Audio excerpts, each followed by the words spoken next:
নমস্কাৰ ছাত্ৰ ছাত্ৰীসকল, স্বাগতম জনাইছোঁ মোৰ ইউটিউব চেনেল মাষ্টাৰ গণেশ ইৰিগেশ্যনলৈ। আজিৰ ভিডিঅ'টোত মই তোমালোকক শোণিতপুৰ ডিষ্ট্ৰিক্টৰ প্ৰি ফাইনেল এছেছমেণ্ট এক্সামিনেশ্যন 2022 আৰু 23ৰ এডভান্স মেথমেটিক্স কুৱেশ্যন পেপাৰৰ 1 to 15 MCQ ছল্ভ কৰি দিছোঁ। আৰু বাকি থকা কুৱেশ্যনখিনি তোমালোকে নাজানিলে কমেণ্ট বক্সত কমেণ্ট কৰি দিবা আৰু মই ছল্ভ কৰি দিম। আজিৰ ভিডিঅ'টো আৰম্ভ কৰোঁ।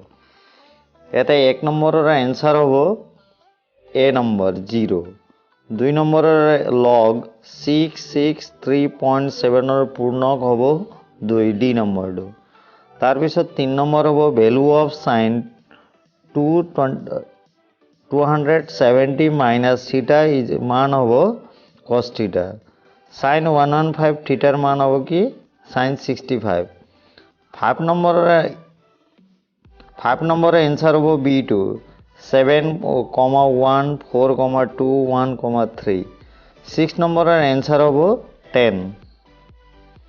7 নম্বৰৰ এতিয়া যদি GCD AB = 2D তেন্তে GCD A/B, B/D = কি হ'ব 1/D হ'ব।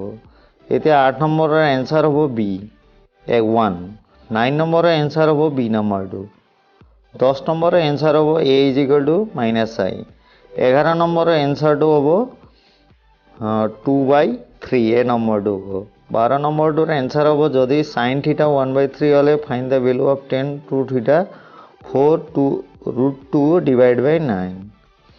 13 নম্বৰৰ এনসাৰ হ'ব কি D নম্বৰ 16। 14ৰ এনসাৰ হ'ব A 2√2। 15ৰ এনসাৰ হ'ব আলফা প্লাছ √/বিটা। এতিয়া এইটো হ'ল MCQ 1ৰ পৰা 15 নম্বৰলৈকে অহা MCQ ছল্ভ কৰি দিয়া আছে। এতিয়া 16 নম্বৰটো কুৱেশ্যন খুবেই দৰকাৰী, তোমালোকে এইটো চাবা। অহা 3 তাৰিখৰ পৰা হাইস্কুল শিক্ষান্ত আৰম্ভ হ'ব, পৰীক্ষাত এইটো আহিব পাৰে। 17ৰ ইম্পৰ্টেণ্ট, 18ৰ তোমালোকে প্ৰেক্টিছ কৰিবা, 19ৰ এইটো লগাৰিথম চেপ্টাৰৰ এইটো চাবা। তাৰপিছত এইটো